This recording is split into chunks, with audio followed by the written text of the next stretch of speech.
కొన్ని పనులు తప్పనిసరిగా చేయాలి. నిజంగా చేస్తేనే ఆ శరీరం దృఢత్వం ఉంటుంది, పటు ఉంటుంది. ఉదాహరణకి రోజు బస్తాలు మోసే వాళ్ళ కండరాలు పటిష్టంగా ఉంటాయి.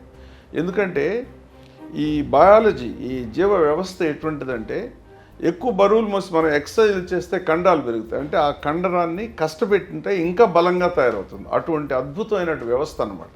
ఎప్పుడైతే దాని మీద ఒత్తిడి చేయమో ఆ ఒత్తిడి లేనందువల్ల క్రమేపీ అది కృషించి నీరసించిపోతుంది.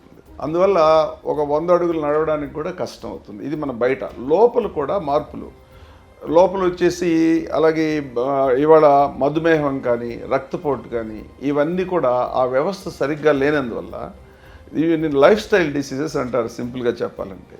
అలాగే మోకాళ్ళ నొప్పులు కానీ నడువు నొప్పి ముఖ్యంగా ఇవన్నీ కూడా శరీరం చేయాల్సిన పనులు చేయనందువల్ల దాన్ని డిజైన్ చేసిన వ్యవస్థకి చేసే పనికి చాలా వ్యత్యాసం, సారూప్యం లేనందువల్ల ఈ జబ్బులు వస్తున్నాయి. అందుకని దాన్ని ఎవరు చాలా చక్కగా లైఫ్ స్టైల్ అంటే జీవన శైలికి సంబంధించినటువంటి వ్యాధులే కావు, ఆ మిస్ మ్యాచ్ వల్ల వచ్చిందని నా అభిప్రాయం.